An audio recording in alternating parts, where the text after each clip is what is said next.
How to became rich. எல்லாருமே காசு சம்பாதிச்சுட்டு இருக்கோம். நம்முடைய லைஃப் ஸ்டைல் இன்னும் பெட்டர் ஆகணும் அப்படின்னு சொல்லி காசை நம்ம நிறையவே ஏர்ன் பண்ணுறோம் அப்படின்னு வச்சுக்கிட்டாலுமே ரிச் ஆகிறதுக்கு, பணக்காரன் ஆகிறதுக்கு பணம் சம்பாதிச்சா மட்டும் போதுமா?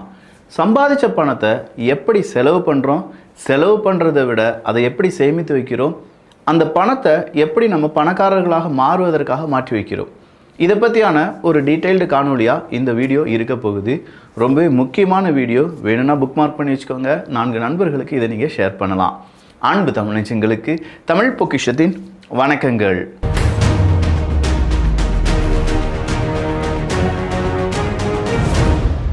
பணக்காரனாக மாறுறதுக்கு நம்ம பணத்தை எவ்வளோ ஏர்ன் பண்ணுறோம் அப்படிங்கிறது கிடையாது. நம்ம பணத்தை எப்படி மேனேஜ் பண்ணுறோம் அதை பொறுத்து தான் நம்ம பணக்காரர்களாக மாறுகிறோமா இல்லையா அப்படிங்கிறதுக்கான அந்த ரிசல்ட் வரும்.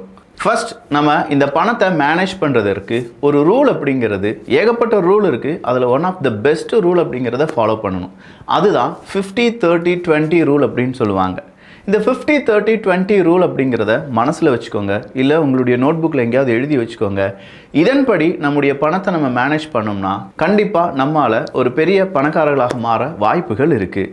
ஃபர்ஸ்ட் 50 அப்படின்னு சொல்கிறது என்னென்னா, நம்ம சம்பாதிக்கிற நம்முடைய சேலரியாக இருக்கலாம், இல்லாட்டி பிஸ்னஸ்லேருந்து நமக்கு வரக்கூடிய இன்கமாக இருக்கலாம். அதில் மாதத்தில் இத்தனை ரூபாய் வருதுன்னு சொன்னீங்கன்னா அதில் 50% எடுத்து நீங்கள் உங்களுடைய எசென்ஷியல் தேவைக்காக பயன்படுத்த வேண்டும். இந்த எசென்ஷியல் தேவை அப்படிங்கிறத ஃபஸ்ட்டு டிஃபைன் பண்ணுங்கள். எசென்ஷியல் தேவைனா என்ன? தள்ளி வைக்க முடியாத தேவைகள், தினசரி நமக்கு ஆகக்கூடிய செலவுகள். அது டிரான்ஸ்போர்ட்டேஷனாக இருக்கலாம், ஃபுட்டாக இருக்கலாம், ரெண்ட்டாக இருக்கலாம், வாடகைலாம் இருக்குல்ல பார்த்தீங்களா, அதெல்லாம் தள்ளி போடவே முடியாது. இந்த மாதிரியான அன்அவாய்டபுள் எக்ஸ்பென்சஸ் அப்படின்னு சொல்லும் பாருங்கள். இந்த எக்ஸ்பென்சஸ்க்காக நம்ம 50% பணத்தை மாற்றி வச்சிடணும். அடுத்ததா 30% அப்படிங்கிறது தான். இந்த 30% உங்களுக்காக நீங்கள் செலவு பண்ணிக்கோங்க அப்படின்னு சொல்கிறது. பணத்தை எப்போவுமே சம்பாதிச்சுட்டு ஒரு மெஷின் மாதிரி ஓடிட்டே இல்லாமல் என்டர்டைன்மெண்ட்டுக்காக, ஒரு ட்ரிப்புக்காக, நல்ல ஒரு டூருக்காக, இந்த உங்களுக்கு தேவையானதை வாங்குறதுக்காக நீங்கள் என்ன செய்யணும்? இந்த 30% பணத்தை செலவழிக்கணும். அப்படி இருந்தால் மட்டும்தான் வாழ்க்கைக்கு ஏதாவது ஒரு அர்த்தமும் கிடைக்கும். அதே நேரத்தில் வாழ்க்கை ரொம்ப பெரிய அளவில் போர் அடிக்காமையும் இருக்கும். அடுத்ததாக இருக்கக்கூடிய 20% தான் ரொம்பவே குரூஷியலான அந்த பெர்சன்டேஜ். இந்த 20% அப்படிங்கிறது உங்களுடைய எதிர்கால தேவைக்காக நீங்கள் இன்வெஸ்ட் பண்ணணும். இந்த இன்வெஸ்ட்மெண்ட் அப்படின்னு சொல்லும்போது இதுக்கு நிறைய வழிகள் இருக்குது. அதை வீடியோவில் இன்னும் கொஞ்சம் நேரத்துக்கு பிறகு பார்க்கலாம்.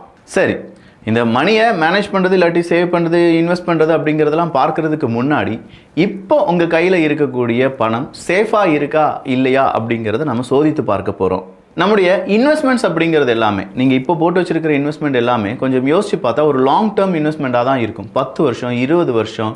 பட் இந்த இன்வெஸ்ட்மெண்ட் இல்லாட்டி நம்ம வச்சுருக்கக்கூடிய சேவிங்ஸ் இதெல்லாம் சரியாக இருக்காங்கிறத எப்படி சோதித்து பார்க்க வேண்டும் என்றால், திடீர்னு உங்களுக்கு ஏதாவது ஒரு ஹெல்த் இஷ்யூ வந்துருச்சு, இல்லை நமக்கு பிரச்சனைகள் வந்துருச்சு அப்படின்னா கண்டிப்பாக நம்ம சேர்த்து வைக்கக்கூடிய இந்த பணத்தால் எந்த அளவுக்கு நம்மளை பாதுகாக்க முடியும் அப்படிங்கிறது தான்.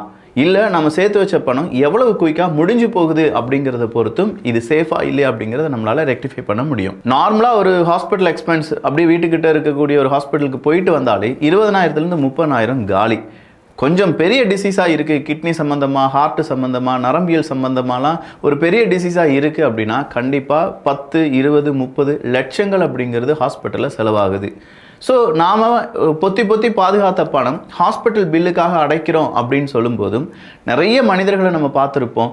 அவங்களுடைய ஹாஸ்பிட்டல் பில்லை அவங்க கிளியர் பண்ணுறதுக்காகவே அவங்களுடைய ப்ராப்பர்ட்டியோ அவங்களுடைய நகையோ அவங்க ப்ளெட்ஜ் பண்ணுறதெல்லாம் பார்த்துருப்போம். சில நபர்கள் அவங்களுடைய ப்ராப்பர்ட்டிலாம் விற்கிறத கூட நம்ம பார்த்துருப்போம். இதனால தான் பணத்தை மேனேஜ் பண்ணுறது அப்படிங்கிறது வந்துட்டாலே நல்ல ஒரு ஹெல்த் இன்சூரன்ஸ் அப்படிங்கிறத நம்ம எடுத்துருக்கணும். இவ்வளோ நேரம் நான் சொன்னது எல்லாமே எல்லா மனிதர்களுக்கும் ஏற்படக்கூடிய சில விஷயங்கள் தான்.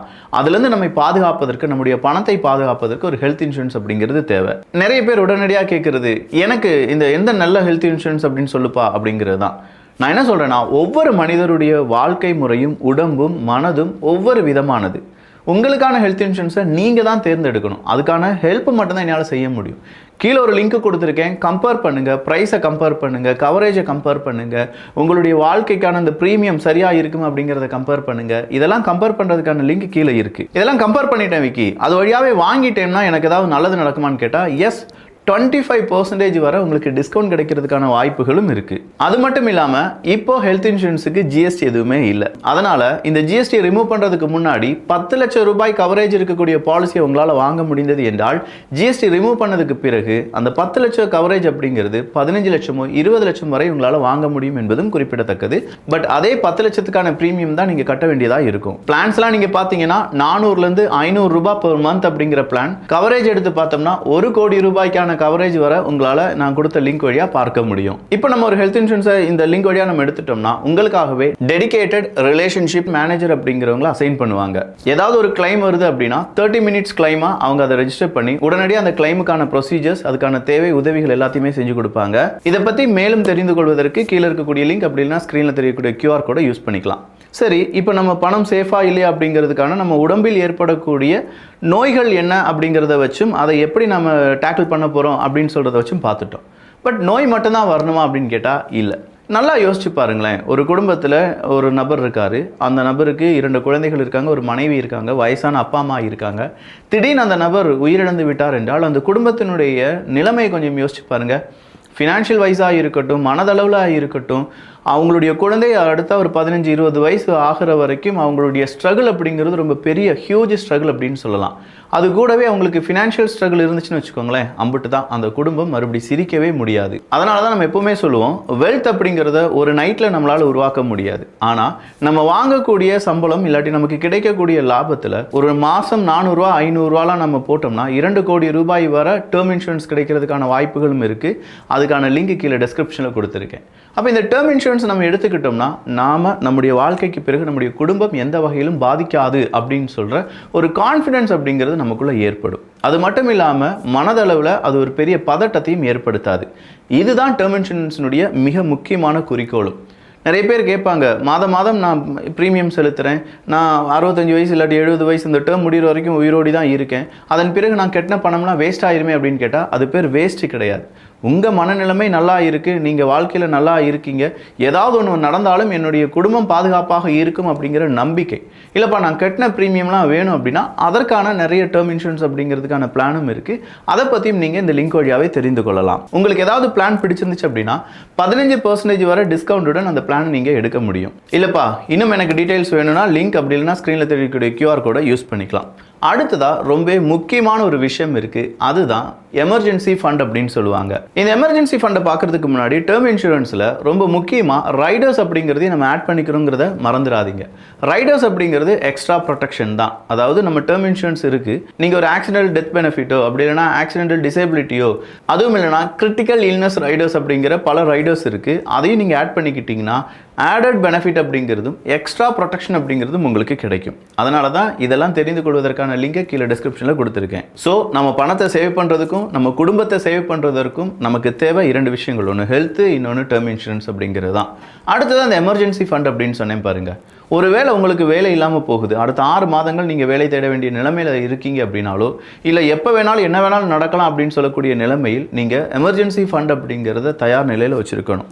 ஒரு மாதம் உங்களுக்கு 30,000 ரூபா எக்ஸ்பென்ஸ் ஆகுது அப்படின்னா உங்கள் கையில் உங்களுடைய எஃப்டியாவோ இல்லாட்டி லிக்விட் மியூச்சுவல் ஃபண்டாவோ அட்லீஸ்ட் ஒரு 1.8 லேக்ஸ்லேருந்து ஒரு வருடத்திற்கு தேவையான ஒரு 3 லட்சம் ரூபாய் வர அதில் நீங்கள் போட்டு வச்சுருந்தீங்கன்னா எதை பற்றியும் கவலைப்பட வேண்டாம். ஒரு வேலை நம்மளை விட்டு போனால் கூட அடுத்த 6 மாதங்கள் அடுத்த வேலையை நம்ம கண்டுபிடிக்கிறதுக்கு முன்னாடி இருக்கக்கூடிய செலவுகளை இந்த எமர்ஜென்சி ஃபண்ட் நமக்காக செய்து முடித்துவிடும். அடுத்ததான் நான் சொன்ன மாதிரியான இன்வெஸ்ட்மெண்ட்ஸ் அப்படிங்கிறது தான். இந்த இன்வெஸ்ட்மெண்ட்ஸ் அப்படிங்கிறதுக்கு 3 முக்கியமான ஆப்ஷன்ஸ் இருக்குது. ஃபர்ஸ்ட் ஒன் என்னன்னா ஃபிக்ஸ்டு இன்கம் அசெட்ஸ் அப்படின்னு சொல்லுவாங்க.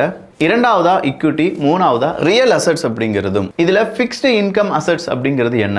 பேங்க்ல நம்ம போடக்கூடிய ஆர்டியா இருக்கலாம், எஃப்டியா இருக்கலாம், இது எல்லாமே நமக்கு ஃபிக்ஸ்டு இன்கம் அப்படிங்கிறது தந்துக்கிட்டே இருக்கும். ஆனால் இந்த ஃபிக்ஸ்டு இன்கம் அப்படின்னு சொல்லும்போது கார்பரேட் பாண்ட்ஸாக இருக்கட்டும், டெப்ட் மியூச்சுவல் ஃபண்டாக இருக்கட்டும், இது எல்லாமே ஃபிக்ஸ்டு இன்கம்ல தான் வரும். ஆனால் இதுக்கான ரிஸ்க் ரொம்பவே கம்மி. ரிஸ்க் கம்மி அப்படிங்கிறதுனால நமக்கு கிடைக்கக்கூடிய ரிட்டர்ன்ஸ் அப்படிங்கிறதும் கம்மியாக தான் இருக்கும். இரண்டாவது ஆப்ஷன் நான் சொன்னது இக்விட்டி அப்படிங்கிறது தான். ஷேர் மார்க்கெட்டை பற்றிலாம் அதிகம் தெரிந்தவர்கள், மியூச்சுவல் ஃபண்ட்ஸாக இருக்கட்டும், இடிஎஃப்ஸாக இருக்கட்டும், இது எல்லாமே கூடுதலான ரிட்டர்ன்ஸை தரும். ஆனால் ரிஸ்க் அப்படிங்கிறதும் கொஞ்சம் அதிகம்தான். மூணாவதாக நம்ம சொன்னது அப்படிங்கிறது ரியல் எஸ்டேட் இல்லாட்டி கோல்டு, இந்த மாதிரியான விஷயங்கள்ல தான். ஸோ இந்த ரியல் எஸ்டேட் கோல்டு அப்படிலாம் சொல்லும்போது அது ஒரு இன்வெஸ்ட்மெண்ட் தான். பட் அந்த இன்வெஸ்ட்மெண்ட்டுக்கு ஹெவியாக நம்ம இனிஷியலாகவே பணம் அப்படிங்கிறத கொடுக்க வேண்டியதாக இருக்கும். ஆனால் அது நம்முடைய வாழ்க்கையில் எப்போவாவது ஒரு பிரச்சனை வருது அப்படின்னா கண்டிப்பாக நம்முடைய வாழ்க்கைக்கு தேவையான உதவியை அது தரும் என்பதில் மாற்றுக்கிறதே கிடையாது. பட் இந்த இன்வெஸ்ட்மெண்ட் அப்படின்னு சொல்லும்போது ரியல் எஸ்டேட்லாம் இன்வெஸ்ட் பண்ணுறீங்கன்னா அது உடனடியாக விற்கிற ஒரு இடமா இருக்கா, இல்லை வளர்ந்த இடமா, வளர்ச்சி அடைந்து கொண்டு இருக்கக்கூடிய இடமா அப்படிங்கிறதெல்லாம் பார்த்துட்டு வாங்குறது சால சிறந்ததாக இருக்கும். இந்த இன்வெஸ்ட்மெண்ட்டை பற்றிலாம் டெடிகேட்டடாக ஒரு வீடியோ வேணும்னா கீழே இன்வெஸ்ட்மெண்ட் அப்படின்னு சொல்லி உங்களுடைய கருத்தை பதிவு பண்ணுங்க. இன்னொரு வீடியோவில் நம்ம பார்த்துடலாம். ஸோ இப்போ வர நான் சொன்ன விஷயங்களை மறுபடியும் ரீகேப் பண்ணுறேன். நம்ம பணக்காரர்களாக மாறுவதற்கு பணம் சம்பாதித்தால் மட்டும் போதாது, சம்பாதித்த பணத்தை எப்படி மேனேஜ் பண்ணுறோம் அப்படிங்கிறது இருக்குது. அதுலேயும் குறிப்பாக நம்முடைய ஃபேமிலியை, நம்முடைய பணத்தை சேவ் பண்ணுறதுக்காக நமக்கு 2 முக்கியமான விஷயங்கள், ஒன்று ஹெல்த், இன்னொன்று டேர்ம் இன்சூரன்ஸ். அதை எப்படி எடுக்கணும், ஏன் எடுக்கணும் அப்படிங்கிற கம்ப்ளீட் டீட்டெயில்ஸை கொடுத்துட்டேன். எமர்ஜென்சி ஃபண்டுக்கான முக்கியத்துவம் என்ன அப்படிங்கிறதும், அதே மாதிரி இன்வெஸ்ட்மெண்ட்டில் 3 ஆப்ஷன்ஸ் அப்படிங்கிறதையும் நம்ம இங்கே பார்த்துருக்கோம். நீங்கள் இப்போ ஹெல்த் இன்சூரன்ஸ் எடுக்கிறீங்கன்னா அப் டு 25% வரை உங்களுக்கு டிஸ்கவுண்ட் கிடைக்கிறதுக்கான வாய்ப்புகளும் இருக்குது. டேர்ம் இன்சூரன்ஸை பொறுத்த வரைக்கும் 15% வரை உங்களுக்கு டிஸ்கவுண்ட் கிடைப்பதற்கான வாய்ப்புகளும் இருக்கு. அதே மாதிரி மேலும் டீடைல்ஸை தெரிந்து கொள்வதற்கு கீழே இருக்கக்கூடிய லிங்க், அப்படி இல்லைன்னா ஸ்கிரீனில் தெரியக்கூடிய QR கோடை யூஸ் பண்ணிக்கோங்க. ஸோ இந்த வீடியோவில் நிறைய விஷயங்கள் ஷேர் பண்ணியிருக்கோம். இந்த வீடியோ உங்களுக்கு பயனுள்ளதாக இருக்கும் பட்சத்தில் உங்களுடைய நண்பர்களுக்கும் உறவுகளுக்கும் பயனுள்ளதாக தான் இருக்கும். அவங்களுக்கும் நீங்கள் ஷேர் பண்ணலாம். நல்லதை பகிர்ந்து நல்ல சமுதாயத்தை உருவாக்குவோம். நன்றி, வணக்கம்.